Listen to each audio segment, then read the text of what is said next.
According to the United Way's Alice report, 4 in 10 Connecticut residents are struggling. These families, asset limited, income constrained, and employed, may not fall under the federal poverty line, but that does not mean they are not facing challenges in our state, which is one of the most expensive states in the Union. Joining us today is Bill Hall from the United Way of Middlesex to discuss this report and the links it has to every facet of life in Connecticut. The Municipal Voice is the Connecticut Conference of Municipalities podcast in collaboration with WNHH LP 103.5 FM. I'm your host, Matt Ford. As always, be sure to give us a like and let us know what you're thinking in the comments. CCM's Municipal Voice podcast continues to present a key forum on important state and local issues. The views expressed do not necessarily reflect the consensus views of CCM or our member municipal leaders. Bill, thanks for joining us this morning. Thanks for having me on. Appreciate it. So you are here from the United Way of Middlesex County, and we've had other United Way people on before, and we, like working with you guys. But can you briefly tell us about how the United Way of Middlesex, how it relates to the larger United Way and the other districts in Connecticut, and what your role is there? Sure. So again, thank you for having us on.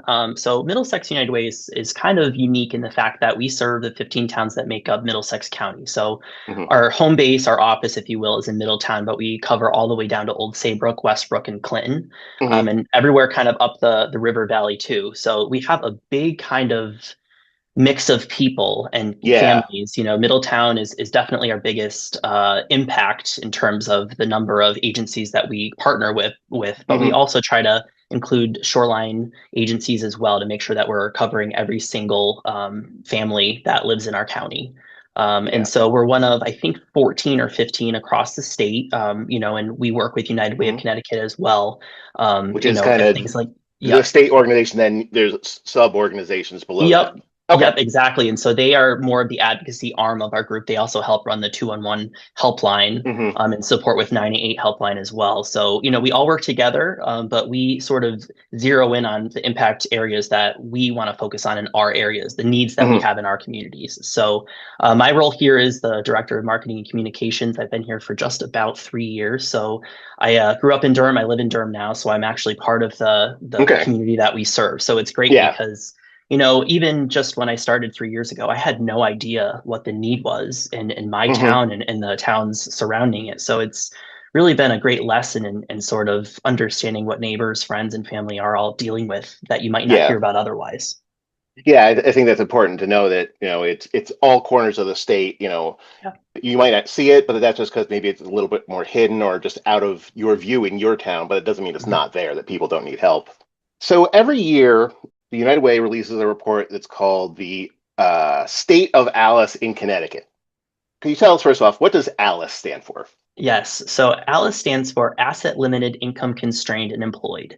So it's kind of an easy way to remember it. But I think the most important part there is employed, because a lot of people, I think there's a perception that the people who are struggling are just maybe not working hard enough, or they're sitting at home collecting, money from other things. But really, a lot of these families, I would say most, if not all of these families, are working just as hard as everybody else, if not harder. Yeah. Some of them are working multiple jobs to make ends meet for their family. And so I like to mention the employed specifically because the large percent of families who are struggling, they're working full time. There's a gentleman in Middletown who we spoke to last year. He's partnered with us on a few things. He works for one of our partner agencies, and he was homeless at one point, but he kind of worked his way back up, and he works for one of the agencies full time, but he also Ubers on weekends. He drives an Uber because he wants to make that extra money to take his son to Disney, or he wants to take his son to do different things that he knows he couldn't afford otherwise. So these are people who are working extremely hard and really have no time to themselves, because they're just trying to pay for bills, pay for prescriptions, fix the tires, things like that. Yeah. So Alice is sort of the middle of the road, if you will. So there's poverty, which is sort of a section of, our friends and neighbors who, meet the criteria for things like SNAP. Alice don't meet those criteria. So a lot of times they're not eligible for some of the benefits that some of the people who are considered poverty are eligible for. So they're kind of stuck in this weird situation where if they work that extra job, they might not be eligible for this. Or if they, they're in this weird sort of struggle between Where making working the it. extra hundred Yeah, dollars might cost them $300 in benefits that they could get if exactly. they didn't do that, and it's not incentivizing Exactly. it for them to actually work more. Yeah, Exactly, that's a exactly. problem. Yeah, and I should point out too that the new report, I mean, the numbers are pretty staggering, but the numbers, so when we refer to the Alice threshold, it's so the percentage, I'll give you an example. Middletown, which is where our office is Hmm. 46% below the Alice threshold. So that includes the poverty, but also the Alice as well. So 46% of people living in Middletown are struggling right now to make ends meet. And I don't think that Hmm. that's surprising to people who are seeing the cost of groceries, seeing what it costs to insurance, things like that. Hmm. I don't think it's a surprise, but for people who maybe aren't struggling, it's probably shocking to see Yeah, just how many people that are in your neighborhood really can't make it without yeah. some help. I know, were these numbers in this particular report based on 2023? Yep.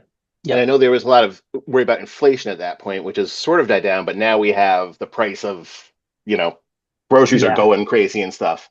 Correct. How do you think it's going to change with as those kind of 2024, 2025 numbers come in? You think it's going I to get think we're better, gonna worse? I think we're going to see, if not sort of staying the same, I think it will probably increase just based on where things are going. Just the cost of I mean, groceries and yeah, I mean, I think you and I mean, just everyday needs that we have are going up. And, hmm the numbers, again, it's important to point out, like you said, that the numbers for the 2025 report are from 2023, just based on what the best available data is. yeah. And it's also important to point out, I think, that the numbers that are provided here are very conservative. So hmm it's not, trying to scare anybody, or it's not trying to, go out and say, this is happening and kind of inflating the numbers. These are very conservative figures for Yeah. what we're seeing. So I think if you scroll through the report and you see what they have as the cost for different things like technology, hmm I think you're going to kind of laugh and say, no, it's more than that. I mean, the cost of having a phone, a cost of having high speed internet, what the hmm numbers are here are actually probably pretty small compared to what we're actually spending. Yeah, like the cheapest plan you could possibly get and the Right, whatever and the right, yeah. right. And also, so that's interesting that you mentioned some of that stuff that obviously plays into your Alice report. You know, I don't know that everyone now necessarily thinks of it, but like internet access is something Yep. basic that people need to have. Like if you trying to apply for jobs, you do that Yeah. online now. Like Right, it's right. not And a these luxury things. to have a computer and an internet connection. It's a Right. And necessity. I think that those are some of the things that have been factored in over the past few reports. And, Yeah. early on, I think it was in the early 2000s when these started coming out, the Alice reports. And I think as we kind of get into the 2020s, where it's now halfway Yeah. through, you're seeing some of these things that maybe once were considered luxuries, like high-speed internet, having a smartphone, A are smartphone. Yeah, now exactly. pretty much just everybody's got to have one. I mean, in order to kind of have a job or to live, I mean, to I talk to your checked I kids, your checked in to family. do a blood sample thing this morning and when I Yeah. arrived, I hit a link on my phone and it checked Right. me in automatically. Yeah. Right. So these are things that are being factored into the reports. And again, on the very conservative side. So when you're seeing these numbers of how many people are struggling, it's probably more than that, just given Yeah. the fact that these are such, the numbers are probably bigger than what we're seeing. And as you mentioned Mhm. earlier, because the data is from 2023, we're a little bit behind in where things actually are in 2025. So Yeah. next year's report will probably be pretty eye-opening as well. Yeah. In the report, we saw that 4 in 10 households in Connecticut are Alice households.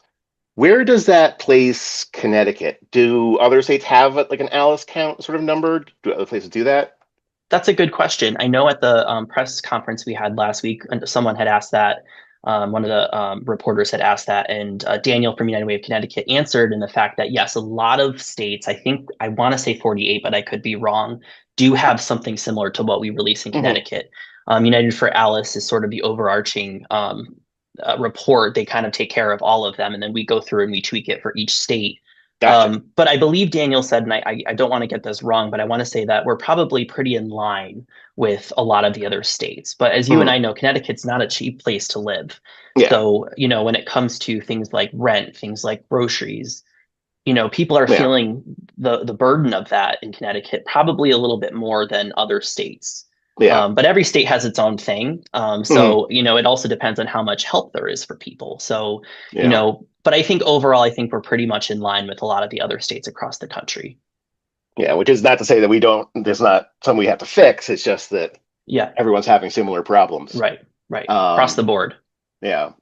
So we saw in the news recently that your CEO, Shawanda Swain, said to the CT News Junkie that what's striking is how the storm is spreading. For decades, people think hardship has been restricted to our cities, but today it's moving to our other suburban and rural towns as well.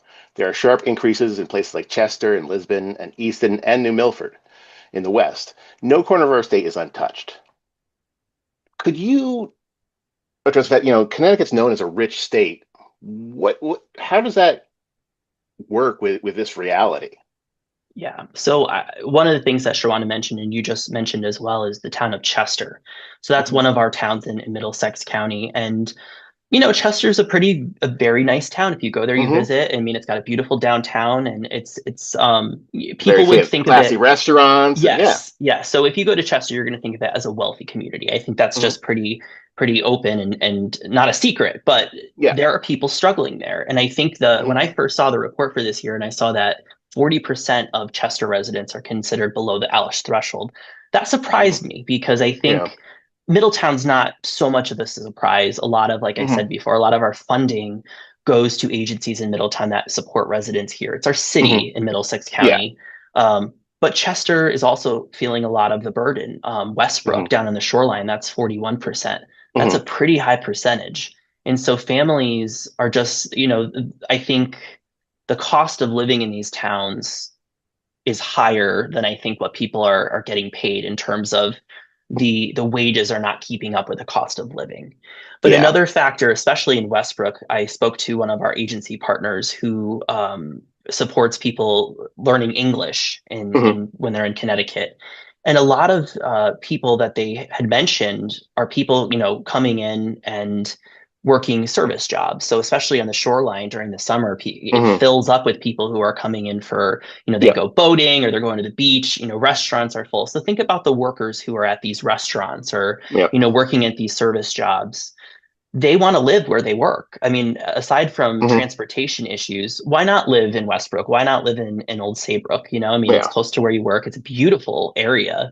Hmm. Um, they're having trouble too. So those our neighbors who are working in the service industry, especially, maybe down in the summertime, Hmm. they're struggling. And so those account into some of these wealthier towns like Old Yeah. Saybrook. And when you talk about the Old Saybrook or Chester has some of these issues, do some of the people from those towns end up going into Middletown, let's say, to for access some of these services? Is that kind of how it works? In some Yeah. ways, yeah. I mean, I think, something like the 211 helpline, I know that's not Mm. specific to Middlesex County, but those Yeah. types of things, if you call 211 in Old Saybrook, they can refer you to services right in your own area. I know there's a soup Mm. pantry down there as well. So in some ways, yes, in some ways, no. I mean, Depends I'll give on you an example. what you're looking Yeah, for, the closest available exactly. So I'll might give you an be. Yeah. example. So like in Middletown, we have the Northern Middlesex YMCA and they have Hmm. childcare. So the Middletown, Durham, Middlefield, Portland, East Hampton, those are sort of that area. But we also have Yeah. the Valley Shore Y down in the shoreline in Westbrook. So Old Hmm. Saybrook, Westbrook, Clinton, Essex, sort of, down there. But in some ways, yes. I mean, there are agencies that we work with who are maybe based in Middletown, but they also cover the entire Yeah. region. So I think we are seeing an influx of people who are reaching out for help and maybe going to other areas for it as well. Yeah. You are listening to the Municipal Voice on WNHH 103.5 FM. You mentioned just now 211. And I know when I was reading that article in the News Junkie, there was a call to fully fund 211. Can you tell us a little bit about 211 and why it's a crucial piece of helping those Alice families? Yeah, yeah. 211 is just tremendous. And to be honest, I didn't really know about it before I started here. And I think that there also needs to be a push to just make it known that there is help available wherever you Hmm. are in the state. And it's not just a helpline where you have to call in. You can also go online and get help too. Hmm. So I think the most important part of 211 when we talk about 211 is the fact that when you call in, they are fully trained professionals there to help Hmm. you. So it's not just someone picking up the phone and saying, what do you want? It's Yeah. someone who is trained specifically to not only get you where you need to go, but they are there and they know what you're dealing with. They're trained They know that specifically. the people that are calling are need help. And Yeah, then, right. yeah, Right. exactly. And, Yeah. to the point of the fact that more people need help more now than ever, Hmm. there are a lot of people calling who are like just exasperated, thinking, I never thought I'd have to call this number. Yeah. And almost embarrassed, which is so sad because there's no Hmm. need to be embarrassed. It's so hard to make it these days. So these people that the call specialists are tremendous in the fact that Hmm. they listen to you. They're not there to just get as many calls as they can throughout the day and hit a quota or something. They're there to Hmm. really help you. So, sometimes there are longer lines, wait times, because Hmm. when you do get somebody, they want to hear your story, they want to know what you need help, and they want to get you that help. Yeah. So a lot of times they can connect you to, say you're in Clinton, they can help Hmm. connect you to the best resources close to where you are. So Yeah. if you don't have resources to get to, say, Middletown, or if you can't get to Yeah. Hartford or whatever, they'll connect you to the best possible Yeah. help that you can get in your community. Yeah. They're the experts, and they can help Right, things you right. might not even have thought of, avenues to Exactly. help you out. Yeah. Exactly. And 211 always makes headlines in the news when it's hot and there's cooling Mm-hmm. centers, or in the cold when it's Hmm. warming centers. But it Yeah. really does so much more than that. I But mean, in it's year Middlesex, round. right, in Middlesex County, in the past 12 months, almost 14,000 calls, or I should say requests, because it's both Hmm. online and phone calls, came Hmm. in for Middlesex County alone. And I Yeah. want to say, I could be wrong here, but I want to say over 8,000 of those calls are from Middletown alone. Hmm. So, if you look at the statewide level, just the amount of people that are being helped is Hmm. tremendous. And so it's important that 211 gets the support from the state and from Hmm. wherever it can get funding to ensure that it can help as many people as possible as the need grows. Yeah. So I think we all can figure out what the phone number is for 211, but is the website just as obvious? Yes, let me just, I don't want to give you the wrong information, but I believe it's CT, let's see, 211CT. Yeah, so it's 211ct.org. I wanted to make sure That's because we easy have enough. a Yep. we have a kind of a behind the scenes one that shows us all the data, and I didn't want to get it confused. So yeah, just 211ct.org is the Is where people should website you look can go to. for to find out about how they could get Correct. help. Or now, is there information there? Is there any opportunities within 211 for volunteer work or related perhaps programs?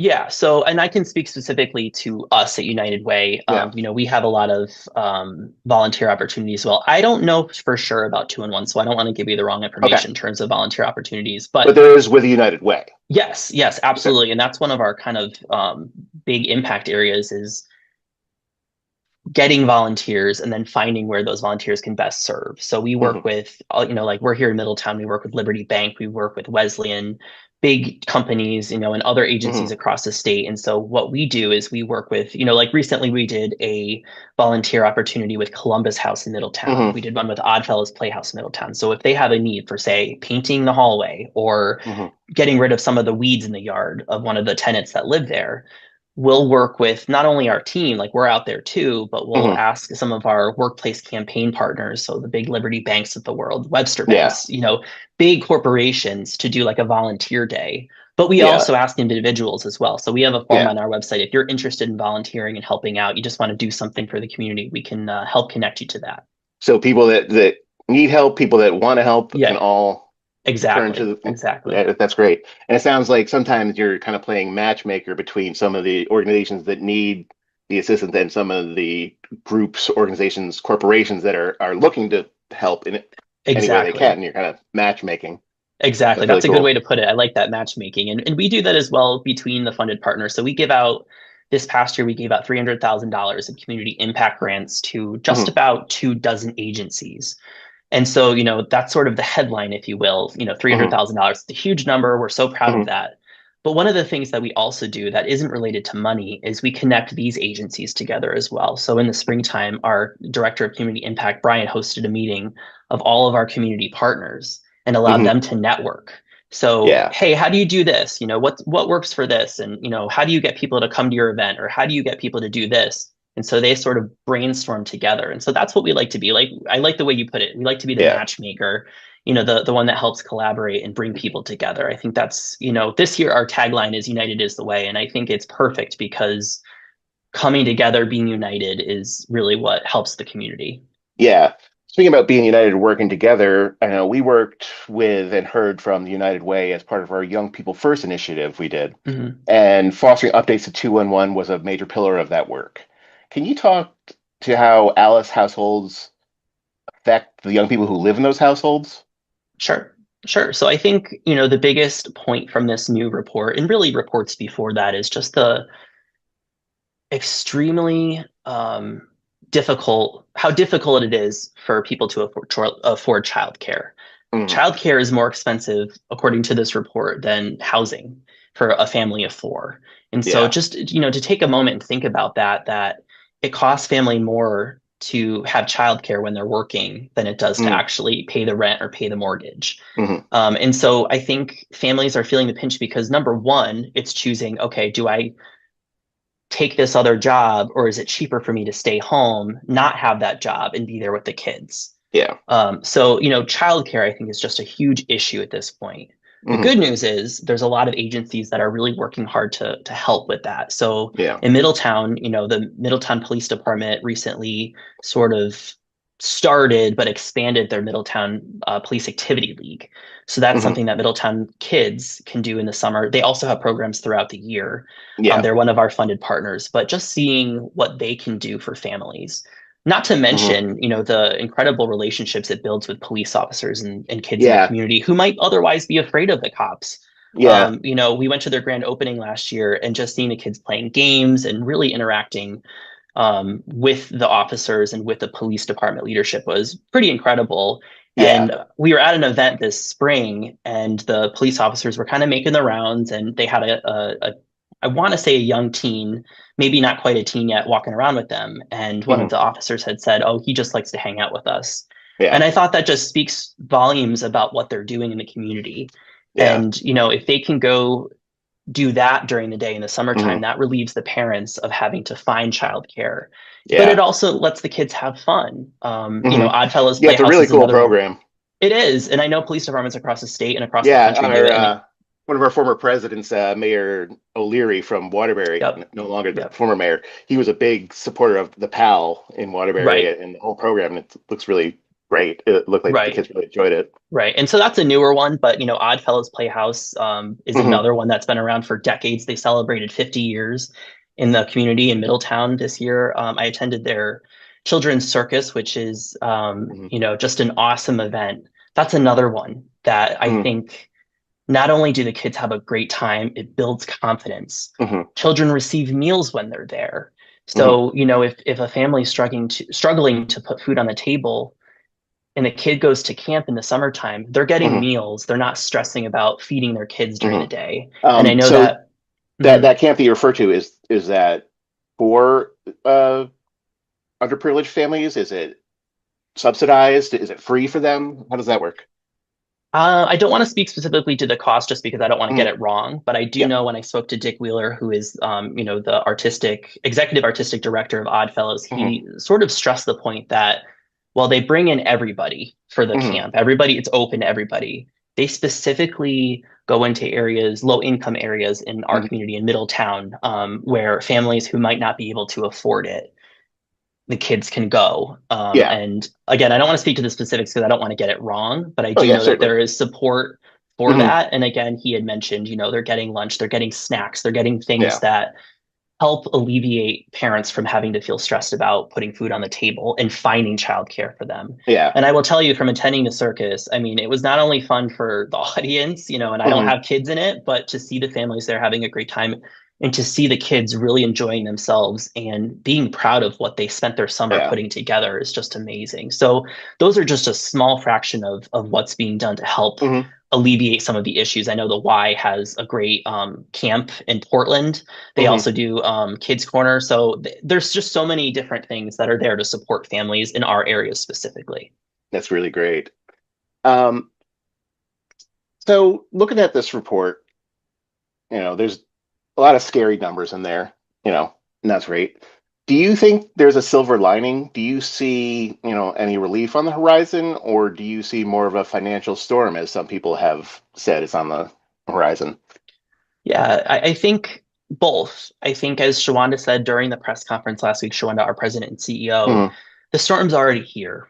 Okay. I mean, I Yeah. think for people, they may see it as, oh, it's coming, it's coming. It's already here. 40% of our families in Connecticut are already struggling to make ends meet. Yeah. So people are already feeling the burden and feeling just so stressed about what they're going to do, living paycheck to paycheck, worrying about whether they, can get their prescription or if they have to spend Yeah. that money on something else for the family. I think if there's a silver lining here, it's awareness. I think it's Mm. not only just the incredible agencies across our state and specifically Middlesex County who are already working really hard all the time to, support these families, which I think is just incredible. I mean, just going out and Hmm. seeing what some of our partners do. But I think it's just awareness overall and making people aware of the issues that their neighbors, their friends, and a lot of times their family, who they may not even realize are struggling with. Yeah. So, the press conference was meant for obviously getting the word out, but I think Hmm. things like this are perfect because it allows people who might not otherwise know about what they're dealing with in their towns can Hmm. see and hopefully support. I think there has to be some fundamental changes in how we do things, across the country and in Hmm. Connecticut in order to support these families. But I think the Yeah. silver lining here is just the fact that there are agencies that are here to help. Hmm. 211, like we mentioned, is just extremely important support. Food Yeah. pantries across our state. Middletown, we have St. Vincent de Paul. I know they have other Hmm. locations as well. They're seeing an increase in families who, again, never thought they'd be there. Yeah. But there's no reason to be embarrassed. We're all struggling. So many people are struggling. Don't let it feel like don't be ashamed of it because it's Yeah. something that we're all dealing with across the country. And I think like I said, awareness, just letting people know that there is help available and that they're not Mhm. alone in this. Um, and just talking about the report a little bit more, is it available for the public to look at? Is it published somewhere? If Absolutely. someone wants to read Absolutely. it, It's available. It's long. So I mean, it's definitely there are, it takes some time to read might it, not be but for from might not be for everybody. yeah, That might just yeah, want to watch the show, yeah, get the headlines. But yes, for yes, someone that's interested or studies this, it's absolutely. available. So it's available. I have it on our website. I know United Way of Connecticut also has it published as well. Hmm. So if you go to middlesexunitedway.org, we have it right on our main page. You can click it. You can read the full report. Just spelled out MiddlesexUnitedWay.org. Correct, correct. And Okay. we just updated our website. So hopefully it's very easy to find and very easy to read. We also have a little bit more specific information on our website for Middlesex County. So if Hmm. you're a first selectman or you're a town leader, superintendent wanting to know about Hmm. your specific town, we do have all 15 towns laid out on our website where you can go Yeah. specifically to your town and see not only what the Alice numbers are, what the 211 numbers Hmm. are, and what agencies we work with to make the most of an impact. Yeah, and just you mentioned that just now, we've talked about agencies and that stuff, but how important is it to you to work with the town leaders in your area? I think it's extremely important for a number of reasons. I think, first of all, just so that they're aware of what we're Hmm. seeing. And I know that they are aware, but maybe working together to figure out what can we do to work together to solve these Hmm. issues. Should we do a backpack drive for in the late summer? We do Hmm. a toy drive every year. And, a lot of it does go to Middletown because that's our biggest need. But, if Yeah, someone from a different town reached out and said, hey, we've got some families that are struggling, would you support us in doing a toy drive? help us We set up absolutely yeah. would. Yeah. And so I think that we can kind of help each other out. Hmm. I think being in Middletown, we try to get out to all the different towns as much as possible. But who knows more than the first selectman or the superintendent Yep. or other town leaders what the need is in their specific town. They're seeing and hearing their residents every single day. And so if we Yeah. can work together and figure out what the best way we can support them is, that would be great. So it's Yeah. absolutely an important relationship. Yeah. And is some of the information in this Alice report like, are you the only source for some of this? Like, is this not in data in other stuff that they might see? Like, are you maybe the only one that could show some of these leaders what these There, families kind of look like in their community? this was another question that was asked at the Yeah. news conference last week too, and I think it's a very good question. I think there's a lot of different data out there about what Hmm. the need is, and I think that we have Alice specific to us. But Hmm. if you look at these other reports that come out about the need, about where the struggle is, it's pretty much all saying the same thing. Yeah. We may spell it out a Different little bit ways of getting differently. to the same conclusion. Right, Yeah. right. But I did speak to one of our partner agencies on the shoreline who actually attended the news conference last week because they said we use that data all the time for Hmm. when they're writing grants, they use ALEC Mm, data because it's such a clear-cut way of showing what the need is in their yeah. community. So I think Alice is really helpful for a lot of different reasons because it kind of clearly shows what Hmm. the need is and kind of what we're doing to help and where we can kind of move to help. But it's certainly not the only source of information. Yeah. And so, kind of wrapping it up, I like to always kind of be positive at the end. Yeah. Um, is there anything coming up, any programs, events with United Way this year that you're really excited about, that you're looking forward to? Yes, that's a great question.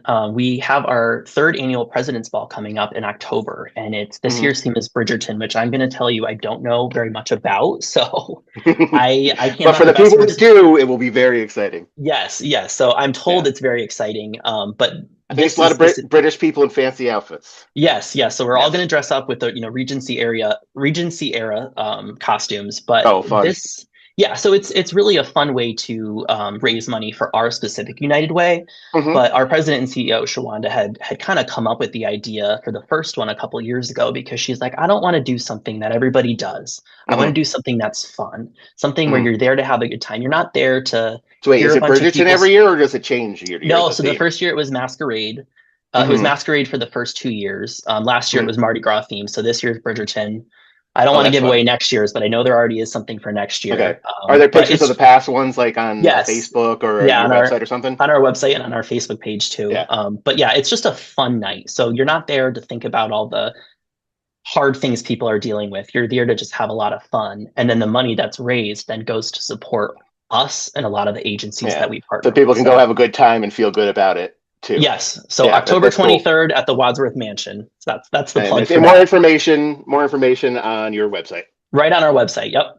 Yep. Great. That's a cool one. Well, Bill, Yes. thanks so much for speaking with us today, and keep up the good work in Middlesex County. Well, thank you for having me on. I appreciate the opportunity to kind of share more information about us and United Ways across Connecticut. We'd like to thank our guest, Bill Hall of United Way. Municipal Voice is a co-production by CCM and WNHH 103.5 FM. Joe Thornton is our executive producer, Christopher Gilson is our producer, Mary Draws is on the boards, and I'm Matt Ford, your host. Be sure to check out our Facebook page and give us a like, and watch out for our CCM chat series on our YouTube page.